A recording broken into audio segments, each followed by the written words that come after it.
এবার 18 নম্বর অঙ্ক শুরু করেন। বলছে 3x প্লাস by প্লাস 1 0 আর একটা হলো ax প্লাস 6y প্লাস 1 রেখা দুটি 5 4 বিন্দু দিয়ে যায়। তার মানে প্রথম রেখাটাও 5 4 দিয়ে সিদ্ধ করা যাবে, দ্বিতীয় রেখাটাও 5 4 দিয়ে সিদ্ধ করা যাবে। কি বলেন? তাইলে কিন্তু আমরা a এবং b এর মান পেয়ে ফেলব। পরে আরো বলছে যদি প্রথম রেখাটি x অক্ষকে a বিন্দুতে আর দ্বিতীয় রেখাটি y অক্ষকে b বিন্দুতে ছেদ করে তবে a b সরল রেখার সমীকরণ নির্ণয় করো। কেমন? তাহলে আমরা একটু আস্তে আস্তে লিখি। তাহলে 5 4 বিন্দু গামী দুইটা রেখা, তাই না? তার মানে প্রথমটারে যদি আমরা সিদ্ধ করি 3x x এর জায়গায় 5, তাই না? b y এর পজিশনে 4 প্লাস 1 ইকুয়াল 0। তাহলে এখান থেকে b এর একটা মান পেয়ে ফেলাইলাম আমরা -4। ওকে, আবার পরের রেখাটাও 5 4 বিন্দুগামী। এটার আপনি ওই যে উপরে 1 নম্বর রেখা 2 নম্বর রেখা লেখা ওইভাবে সাজায়েন, তাই না? তাহলে পরেরটাও 5 4 বিন্দুগামী। তাহলে সেটা যদি গামী হয় a × 5 6 × 4 প্লাস 1 ইকুয়াল 0। তাহলে সেইখান থেকে আমরা এর মান পাবো -5। তাহলে a b দুইটা পাই ফেলাইলাম। তাহলে সমীকরণগুলো ফাইনালি কি দাঁড়াইলো দেখেন। আমরা কিন্তু উপরে 1 নম্বর সমীকরণ একটা 2 নম্বর সমীকরণ একটা দিয়ে লইছি। কেমন? তাহলে 1 নং সমীকরণ ফাইনালি কি হয় দেখেন, 3x b এর পজিশনে -4, তার মানে -4y প্লাস 1 ইকুয়াল 0। আর 2 নং সমীকরণ ফাইনালি দাঁড়াবে -5x plus 6y plus 1 equal 0। কেমন? এখন বাকিটুকু কি বলছে? হ্যাঁ, এটারে আমরা মাইনাস কমন নিতে পারতাম, তাই না? তাহলে কমন নিয়ে নিলে 5x - 6y - 1 ইকুয়াল 0। এখন এইটা একটা ইকুয়েশন হলো ফাইনালি, এইটা একটা ইকুয়েশন হলো ফাইনালি। এখন বলছে যে প্রথম রেখাটি x অক্ষকে এই বিন্দুতে ছেদ করে, তাই না? তাহলে 3 নং রেখা x অক্ষরে যদি ছেদ করে তাহলে y এর মান 0, তাই না? তাহলে 3 নং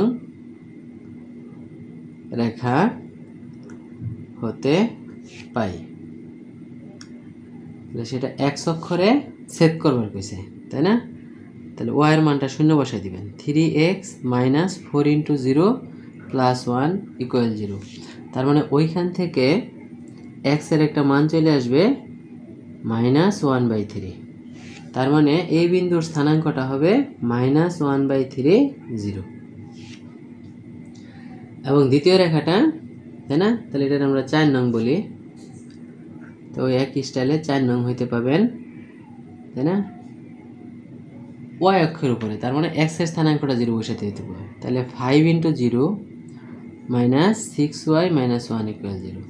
তার মানে এইখান থেকে আমরা y এর মান পাবো -1/6। তাহলে b বিন্দুর স্থানাঙ্কটা হবে 0 - 1/6। ওকে, এখন তাহলে বলেন a b সরলরেখার সমীকরণ। তাহলে a জানেন, b জানেন, এই দুই বিন্দুগামী রেখার সমীকরণ বের করা লাগবে। কেমন? তাহলে a b রেখার সমীকরণ। তাহলে দুই বিন্দুগামী রেখা হলে আমরা যদি পাশাপাশি বিন্দু দুইটা লিখে নিতাম তাহলে আমাদের জন্য সুবিধা। a হইল -1/3 0, b হইল 0 - 1/6। কেমন? তাহলে এখান থেকে দুই বিন্দুগামী রেখার সমীকরণ কিন্তু বের করে ফেলা যায়। আরেকটা কাজ করা যায়, তাই না? সেটা হলো যেহেতু a x অক্ষের উপরে বিন্দু -1/3 0, b y অক্ষের উপরের বিন্দু 0 - 1/6, তাই না? তাহলে কিন্তু আমাদের ওই যে ছেদক আকৃতির রেখা এইটুকু কিন্তু -1/3, তাই না? a এর মানটা, আর b এর মানটা হলো তাহলে -1/6। তাহলে আমরা ওইভাবে করে ফেলতে পারতাম যে x / -1/3 y / -1/6 = 1। তাহলে এইখান থেকেও আমরা 3x + 6y = -1 এই পাশে নিয়ে আসলে একদম +1 = 0 এরকম পাওয়া যেত। তাহলে দুই বিন্দুগামী রেখা দিয়েও করা যাবে, আবার ছেদক রেখা দিয়েও করা যাবে। কেমন? এইগুলো 18 নম্বরের অঙ্ক। 19 নাম্বার দেখেন, দেখাও যে 19 এর 1, হ্যাঁ 19-এর 2, 3 এই দুইটা অঙ্ক বাদ দিয়ে দিব। তো কি কারণে সেটা আমরা একটু পরে বলবো, আগে 1 নম্বরটা করে নিই। x = a রেখা, তো মনে আছে x = a মানে হলে x অক্ষের উপরে লম্ব রেখা, কেমন এরকম একটা x = a Rekha. y = b মানে y অক্ষের উপরে একটা লম্ব রেখা, কেমন। আর একটা হলো y = mx, এটা কিন্তু মূলবিন্দুগামী একটা রেখা। তো আমি মনে করলাম এই মূলবিন্দুগামী রেখাটা এটার এদিক দিয়ে গেল, y = mx রেখা, কেমন। তাহলে দ্বারা গঠিত ত্রিভুজটির ক্ষেত্রফল, তো ত্রিভুজের ক্ষেত্রফল বের করতে হলে আমাদের, তাই না, ওই যে অক্ষদ্বয়ের সাথে যে ত্রিভুজ তার ক্ষেত্রফল তো হাফ এবি জানতাম, কিন্তু এটা তো অক্ষদ্বয়ের সাথে না, তো আমাকে 3টা শীর্ষবিন্দু বের করতে হবে। আর 3টা শীর্ষবিন্দু বের করতে গেলে তো অনেকখানি কাজ করা লাগে। তো এখন একটু খেয়াল করেন, ওই যে x = a মানে তো এইটুক দূরত্ব a, আর y = b মানে হলো এইটুক দূরত্ব b, তাহলে এই স্থানাঙ্কটা আসলে ab, কেমন। আবার দেখেন এই বিন্দুতে গেলে x এর দূরত্ব কিন্তু এইটুকুই আছে, y এর দূরত্বটা খালি বদলিছে, তাহলে এইটার x এর স্থানাঙ্কটা a জানি আমরা, y এরটা জানি না। আবার এই বিন্দুতে দেখেন y এর দূরত্বটা কিন্তু সেমই থাকবে, তাই না, খালি x এরটা জানি না, তাহলে y এরটা b, x এরটা জানি না। কিন্তু এই বিন্দু হলো y = mx রেখার উপরে, এই বিন্দুটাও y = mx রেখার উপরে। তাহলে বলেন আমরা যদি এইখানকার বের করার জন্য x এর মান a বসায় দিই, তাই না, y = mx, x এর মানটা a বিন্দু, তাই না, তাহলে ma, তাহলে y এর মানটা কিন্তু ma চলে আসবে। আবার এই বিন্দুর জন্য y এর মান জানি b, তাহলে এইখান থেকে যদি আমরা b = mx বসাই, তাহলে x পাবো b/m, তাহলে এটা হবে b/m। তাহলে কিন্তু আমরা 3টা শীর্ষবিন্দু চিনলাম এবার। তার মানে দুইভাবেই ত্রিভুজের ক্ষেত্রফল বের করা যায়, পরিষ্কার।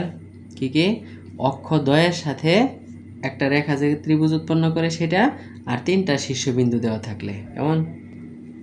তাহলে খেয়াল করেন দুইভাবেই ত্রিভুজের ক্ষেত্রফল আমরা নির্ণয় করতে পারি। একটা হলো ওই যে অক্ষদ্বয়ের সাথে যে আগে একটু কিছুক্ষণ আগে করে আসলাম সেগুলা, তাই না, হ্যাঁ ক্ষেত্রফল হলো হাফ এবি, আর 3টা শীর্ষবিন্দু থাকলে, তাই না, নির্ণায়কের মাধ্যমে যে ক্ষেত্রফল বের করতাম হাফ ইন্টু নির্ণায়কটা দিয়ে, মনে পড়ে, তাহলে ওই জিনিসগুলো আমরা করতে পারছি। তাহলে এখন যেহেতু 3টা শীর্ষবিন্দু আছে, এখন কিন্তু আমরা নির্ণায়ক বানিয়ে তার ক্ষেত্রফল বের করতে পারতাম। তো আমরা এইখানে নির্ণায়কটা বানানোর জন্য হাফ, এই প্রথমে এ বি লিখলে 1 লাগে, পরেরটা এ এম এ 1 লাগে, পরেরটা b/m b1। এখন আমরা এখান থেকে হিসাবটা ভাঙাবো, নিজেরাই ভাঙাবো, কেমন। তাহলে এটার ক্ষেত্রফল বেরিয়ে যাবে, ওকে। হ্যাঁ এবার আমরা 19-এর 2, 3 কেন করব না সেইটা একটু পয়রা দেখতে হবে। হ্যাঁ অঙ্ক দুইটা বাদ, 19-এর 2, 3 কেমন বাদ, ওকে। তাহলে এখন আমরা কেন এই দুইটা অঙ্ক করব না একটু পরে দেখি। 2 নম্বর দেখেন 2y + x - 5, আরও একটা সমীকরণ, আরও একটা, 3টা রেখার সমীকরণ আছে। রেখাত্রয়ের সমন্বয়ে গঠিত ত্রিভুজের ক্ষেত্রফল নির্ণয় করো। এখন বলেন এই যে 3টা রেখা আছে, এটা তো নিশ্চয়ই অক্ষদ্বয়ের সাথে যে একটা রেখা হাফ এবি, ওই সূত্র হবে না। তাহলে আমাকে এইখানে অবশ্যই কি করতে হবে, 3টা শীর্ষবিন্দু বের করতে হবে। এখন বলেন 3টা শীর্ষবিন্দু বের করতে গেলে এইখানকার 1 নম্বর আর 2 নম্বর রেখার ছেদবিন্দু বের করা লাগবে সমাধান কইরা, 2 নম্বর আর 3 নম্বর রেখার ছেদবিন্দু বের করা লাগবে আবার সমাধান কইরা, 3 নম্বর এবং 1 নম্বর রেখার সমাধান করে আবার ছেদবিন্দু বের করতে হবে। এইখানে তো আমরা তাও ছবি আঁকে এই যে 3টা শীর্ষ বের করে ফেলতে পারছি, কিন্তু ওই যে ওইখানে কিন্তু ওইভাবে সম্ভব না। তাহলে সমাধান করা লাগবে 3 বার, সমাধান করে 3টা শীর্ষবিন্দু পাওয়ার পরে আমরা যে নির্ণায়ক দিয়ে ক্ষেত্রফলটা বের করতে পারবো। তা আমরা 3 বার সমাধান করতে চাই না, অনেক সময় সাপেক্ষ ব্যাপার, কেমন। তাহলে 19-এর 3 নাম্বার এটাও একই স্টাইলের কাজ, কেমন। এইখানেও দেখেন, হ্যাঁ একটি ত্রিভুজের বাহুগুলির সমীকরণ দেওয়া আছে, তাহলে প্রমাণ করো যে ত্রিভুজটি সমকোণী এবং ক্ষেত্রফল বের করো। তো সমকোণী প্রমাণ করতে গেলে কিন্তু আপনাকে, তাই না, ঢাল যে কোনো দুইটার ঢালের গুণফল -1 লাগবে। এইটা কাজটা করা সহজ। কেমন? 3টা ঢাল বের করলেন, প্রথমটার ঢাল তো আমরা বুঝলাম 1 হবে, তাই না, মাইনাস এক্স এর সহগ বাই ওয়াই এর সহগ দিয়া। দ্বিতীয়টার ঢাল হ্যাঁ হাফ হবে, আর তৃতীয়টার ঢাল হবে 2। তাহলে দ্বিতীয় আর তৃতীয়টা এই দুইটার ঢালের গুণফল কিন্তু -1। এ থেকে আমরা বুঝতে পারবো যে এটা সমকোণী। কিন্তু সমস্যা হলো যে ক্ষেত্রফলটা বের করবার গেলে, তাহলে তখনও কিন্তু আমাকে দুইটা করে রেখা 3বার সমাধান করে 3টা শীর্ষবিন্দু বের করে তারপর নির্ণায়কের মাধ্যমে ক্ষেত্রফলটা বের করা লাগবে। আমরা কি কথাটা স্পষ্ট হয়েছি? সো এইভাবে আমরা কাজটা করতে চাই না, এই জন্য 19-এর 2-3 করবো না। কেমন? ধন্যবাদ।